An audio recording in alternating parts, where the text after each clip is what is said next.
All right, good evening, everybody. It's Steve with Real Progressives. Ellis and Steve tonight, guys and gals. Looking forward to it. All right, so just before I bring Ellis on, I want to do a real quick recap. Thursday, drove a long hot drive up to New Jersey, where I was able to address some people that wanted to hear about modern monetary theory. It was at the Green Party National Annual Meeting. I had one gentleman, Eric Bloom, loyal follower and wonderful person, that drove 17 hours to go see this thing. So I felt pretty humbled indeed.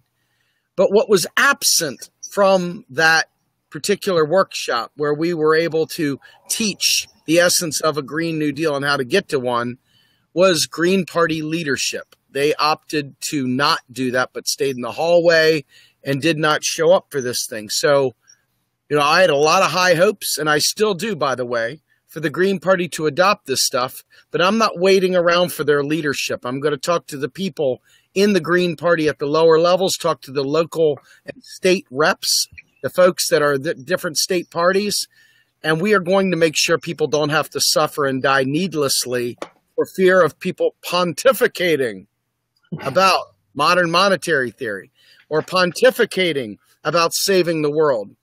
And sadly, there are some people out there who find knowing economics and actually understanding it versus pretending like we don't understand it so everybody can be equal is somehow or another pontificating. But I have news for you. We are here to save the world one progressive at a time, by teaching the one way that we can actually have all the things that we need. And I don't care, quite frankly, folks, if it's the Green Party, the Republican Party, the Democratic Party, or a brand new MMT-driven U.S. labor, spelled with a U, party, a New Deal Labor Party, or Bernie's, draft Bernie for a People's Party, or Progressive Independent Party. Folks, when people show that they're not interested in MMT, I turn my gaze elsewhere. I don't look long there. If you don't want to save the world and you don't want to learn how to fund a New Deal, why should I bother wasting my time? There are plenty of people out there that genuinely want to learn how to make this stuff happen. And that's what we're here for. And you know what? Quite frankly, I got to be honest with you.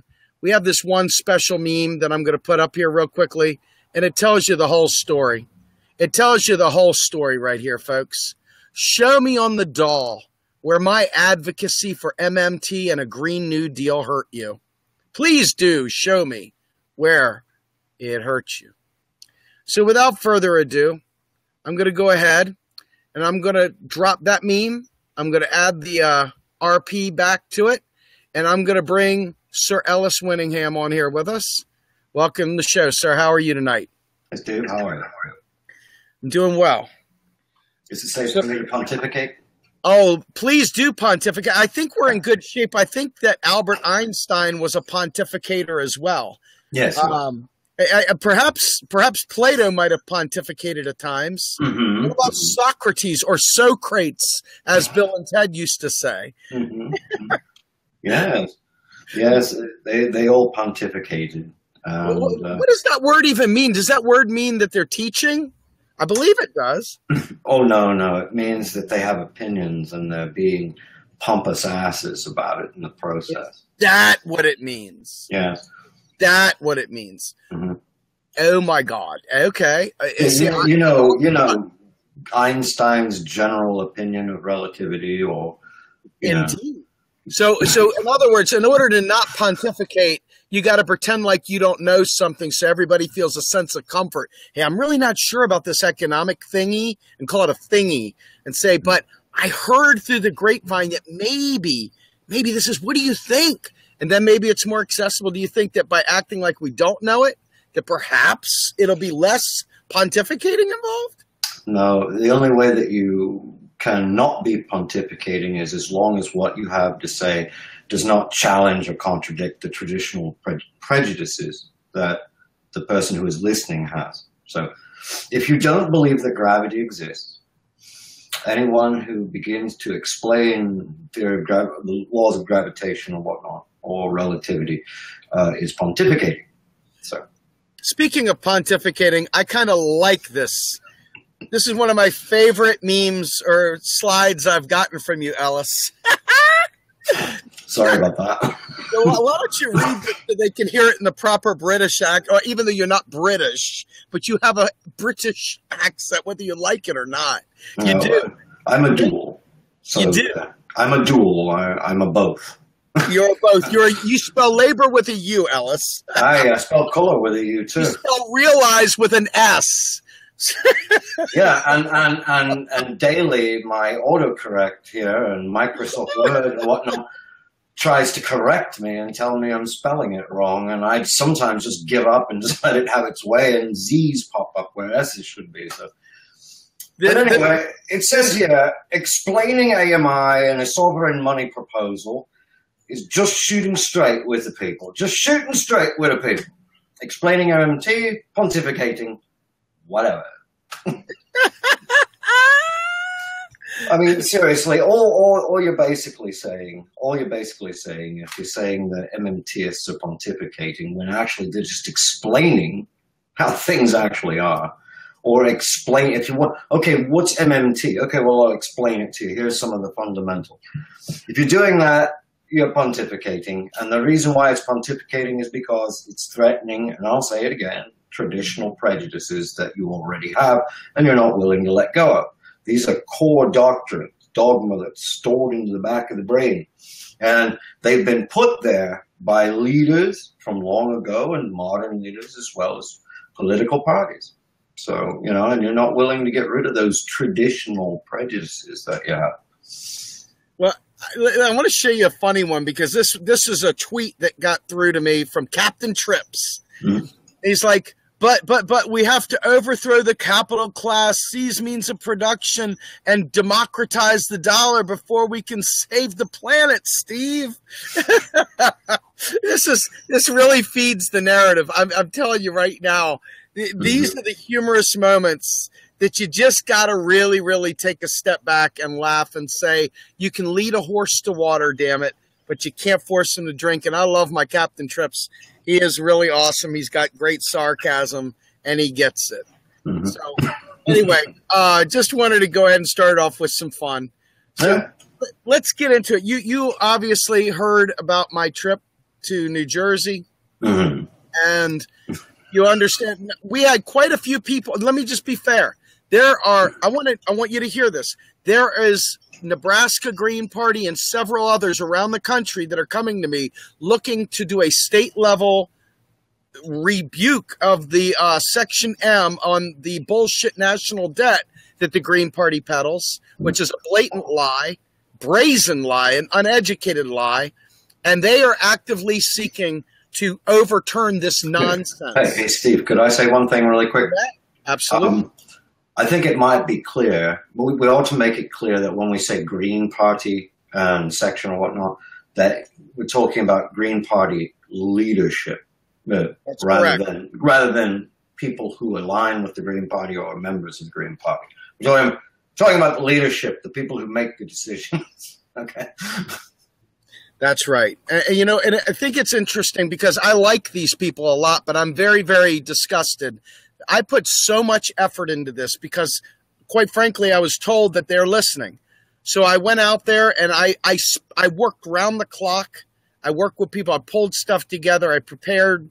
I drove without air conditioning trying to make this shit happen because I care about the Green Party getting their Green New Deal across, because at this moment in time, it seemed like the best chance. And you know what? The people within that party, if they rise up and push away the pasty old folks that are blocking this stuff, okay? If they get rid of this nonsense, then they might have a chance of really doing something serious.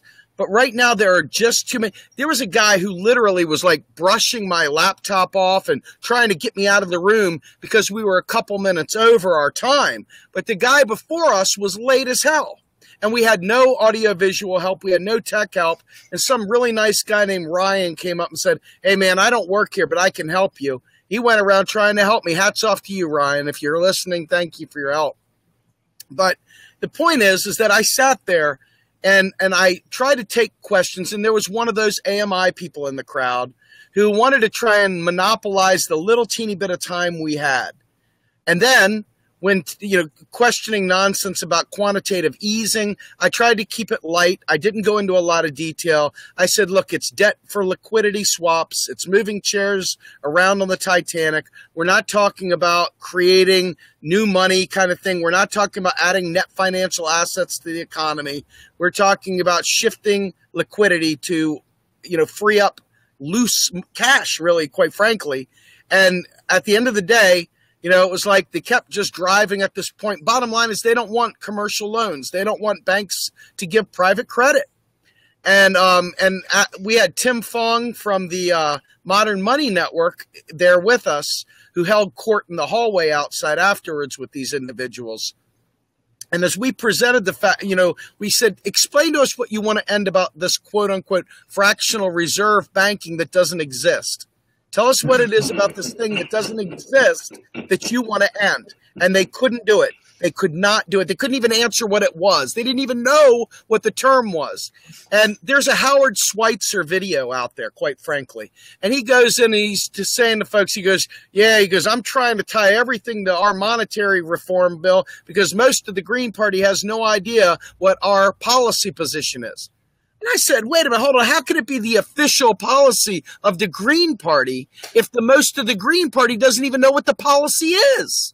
How is that even possible? And I will pull that video out sometime just to show you guys. Maybe we'll make some clips of it because it's really important for folks to understand that right now the Green Party is peddling this whole full reserves, all this conspiracy-laden stuff. And we're sitting here trying to help them because the Green New Deal far exceeds any value of any of the conspiratorial nonsense that AMI seeks to address. And Tim Fong tried heroically to answer these questions. And after a while, he realized they were being asked in bad faith. They weren't actually trying to have a conversation. They were like trying to play gotcha, but they couldn't answer their own questions because they don't understand their own platform. And that's very, very sad. And they were outmatched. And unfortunately, there was nobody there to listen. And in fact, one of them got up from the last session that was in there, walked out. And then as soon as our session was ending, he came back in for the next one. It's like, okay, I see what's going on here. I got you. I'm picking up what you're putting down, And that really bothers me. I feel extremely betrayed because I really care about them getting this. I really do. It's got I don't make money on MMT at all. There's nothing here for me to gain other than my children having a world to inhabit. Obviously, that was too much to ask for them to pay attention to what I had to say. It wasn't. They deemed it pontificating. Screw that. Fuck that. Anyway, sorry. Oh, you know how it is. I have a feeling, though, that if the Democratic Party were to suddenly just sort of open its arms and say, hey, we're thinking about doing something like a Green New Deal here. Why don't you guys come on over and help us work it out? A lot of those guys would be over there in a heartbeat, especially if there was a paycheck involved. So, I like Mark's idea here, Ellis. Me and you have been talking a little bit about a New Deal Labor Party. Here we go. Mark saying maybe we should co-opt the Green New Deal ourselves without the Greens. Yeah, that's something that I brought up to you the other day about not co-opting the Green New Deal, but basically just taking all of the good stuff out of it, plus some other things, and just say what we were saying about the job guarantee a couple of years ago, completing the Roosevelt Revolution. Fuck y'all. We're going to go do it, Absolutely. I mean, when they complain, just tell them, hey, sorry. Well, I'll tell you, they had a live stream the other day with Jill and Ajamu, and I love Ajamu. I want everybody to understand I love Jill and I love Ajamu. But we had our activists. Now, remember, what do activists do? They agitate and they activate, right? We had our activists raining hell into that live stream when they were asking questions, asking them point blank, how are you going to pay for it? Talk about how you're going to pay for a new deal. And they ignored every single question. And the list of questions was epic. It was just people peppering them, and they ignored every one of them. Ignored every one of them. They don't intend on describing how they're going to pay for it, because they don't intend on doing it. What they intend on doing is making the Green Party a threat to the Democratic Party and cause the Democratic Party to reform itself so they can go back home. That sounds about right.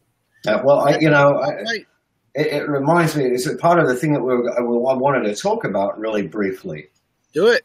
Before we got into what we were going to talk about tonight, there was a paper that came out by Barry Eidlin last year in, I have the paper here, hold on a second. It's an academic paper, excuse me if you want. I'm into reading academic papers, so I'm scrawny that way. Let's see. It was published last year, I think it was August, in the American Sociological Review. And the basis was, the reason why he did this study was he wanted to delve deeply into the question, why is there no equivalent Labour Party in the US to the one that's in the UK? Why is there no Labour Party in the US like there's in the UK? And he decided, according to his paper here, it's a very interesting paper. I'm going to provide you a link to this particular paper. I guess Steve could add it into the video when it gets reposted, couldn't you? When you do that? Apparently our video has vanished. We don't have video. We just have a podcast going, Ellis. So really? Whatever. Let's just keep on rolling. Okay. Well, I can see you. I can see you. I think we're still going then. Okay. Yeah, we are going. They can hear us. They just can't see us. So let's just keep rolling. Okay. Well, anyway, this guy named Eidlin, as a sociologist, he decided that he was going to do this type of model. He was going to analyze this question. He's from McGill University, by the way. And he wanted to analyze this question using a specific model called a modified articulation model. And what he came up with was an interesting is very much an understatement. I would say it's compelling, to say the least. Some compelling information in that paper. And basically what it found out was that the left, meaning Labour, and farmers were pretty much politically unrepresented by the ruling parties prior to the Great Depression. So they're pretty much all the same. And then around the time of the Great Depression, something interesting occurred in the US that did not occur in Canada. All right? And what happened was FDR, during the Great Depression, made a lot of how shall we say it, paid a lot of lip service to Labour and to the farmers, using what the author called rhetoric, like about the forgotten man, you understand? And what happened was very interesting. Labour and the farmers, some factions of Labour and the farmers on the left, were threatening at the time to become a viable third party and create a nation not of a duopoly, but a third-party system. And the Democratic Party chose instead to co-opt the left, and how they did that was, FDR appealed to Labour and farmers and told them, well, the Democratic Party is your home, and then he began to prove it with things like the Wagner Act, And what happened was Labour and the farmers suddenly came in to the Democratic Party and saw FDR as a father figure. Are we having a serious issue now? No, we're good on our audio is fine. It's just our video is gone. That's all. I see someone saying sound is going in and out now. Do we want to restart it? Yeah, let's go ahead and restart it. Okay. All right, sir. We'll be back.